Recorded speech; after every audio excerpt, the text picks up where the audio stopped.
Hi there, Blunty isn't available to do his usual on-camera introduction to this game review because he has a headache that's threatening to increase the pressure inside his skull so much that his precious brain goo may very well be splattered all over the walls in a small explosion that will not be very loud but will certainly sound kinda moist. In his stead, I am here as an appropriate proxy to introduce this, the Pondapop game review of Gears of War 2, a game developed by Epic Games and published by Microsoft and available exclusively on the Xbox 360. Having never actually played the original Gears of War game, I'm chainsawing my way through its sequel Gears of War 2 from a fresh perspective, so you won't hear me comparing it to its predecessor and I'll only be focusing on the experience Gears 2 presents. In brief, Gears 2 is a third-person perspective shooter that has you looking over the shoulder and controlling the main hero, Marcus Phoenix, who at first glance is your typically tough, heavy-armoured and gruff Space Marine type guy, who you see in almost every game of this genre.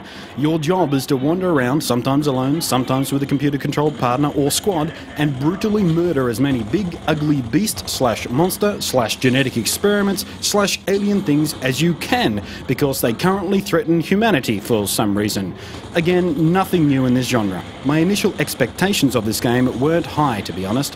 I'd heard a lot about the first game, and I knew the excitement was high for the refinement that often comes with a sequel of a shooter, but I also knew it was a tactical stop-and-pop shooter, meaning that in battle you have to find and shoot from cover instead of doing what I have historically loved most about playing first and third person shooters, and that is the old run and gun, sprinting face first into battle, screaming wildly with psychopathic glee as I leap and frag my monstrous and unsuspecting enemy in an attempt to double their body weight by injecting them with as much ammunition as I had.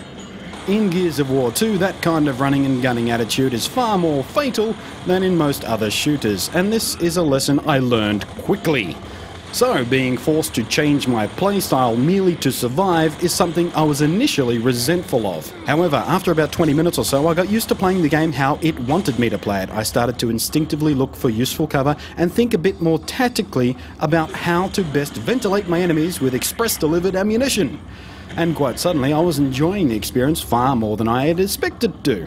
The gameplay in Gears 2 isn't mindless warfare, it has a kind of focus and intensity that is only betrayed by the quite linear level design. You don't have many options for trying to flank or snipe your enemy unless the level is specifically and carefully designed to lead you to one. Occasionally you're provided with a choice to make, usually in the form of selecting the high road or the low road, while your teammates take the other option, but these forced choices seem unnecessary, as minutes later the two paths reunite again to a single path anyway.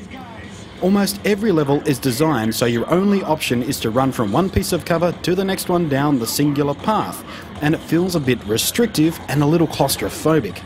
That said, the level design is generally wonderful. The many and varied environments offered as you play through the campaign look absolutely stunning, packed with beautiful detail, and each has quite a distinctive and fresh feel from the previous, which helps alleviate the risk of boredom from the otherwise linear gameplay. You've got everything from the classic destroyed city landscape to tight enclosed corridors, open areas where you're quite sure you're going to get sniped at any moment, and even the internal organs of a massive worm. Yes, you heard me correctly. At one point, you and your entire squad, including your frickin' escape helicopter, gets eaten by a giant worm. And you have to give some of its internal organs a chainsaw-rectomy in order to escape your wormy doom. The weapons are the usual fare for this type of game. You got pistols, shotguns, semi-automatics, grenades, sniper rifles, and of course, the iconic Lancer, which is an automatic rifle with a chainsaw built into it for close-up melee combat. And if that sounds unnecessarily juvenile and brutal, you're right. And it's every bit as mind-blowingly fun as it sounds if you manage to get close enough to an opponent to split them in half to the satisfying blood-soaked squishy symphony of the roar of your chainsaw gun.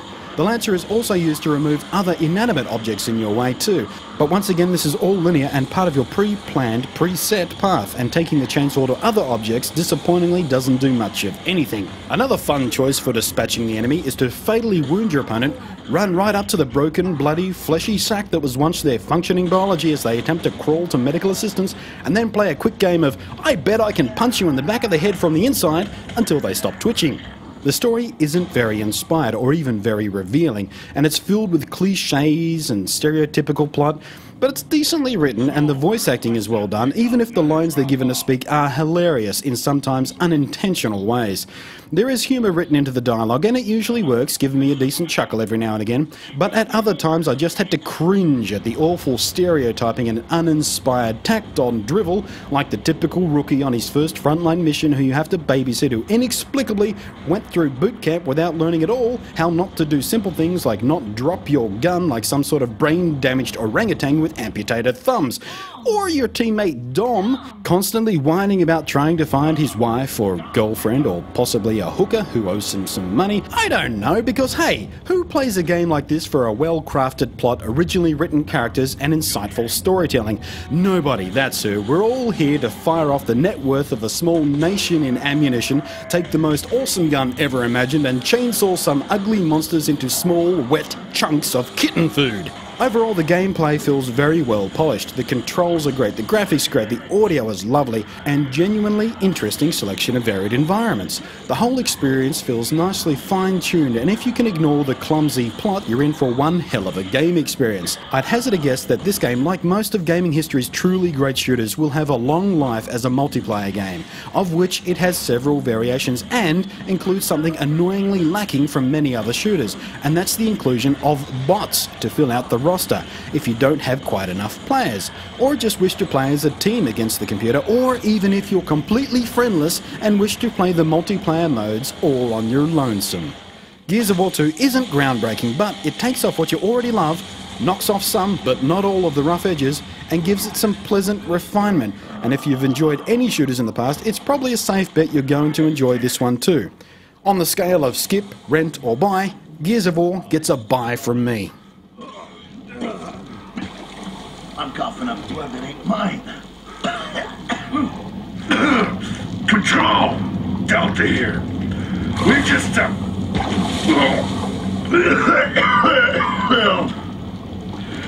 I don't know where to even begin, but just get us the hell out of here.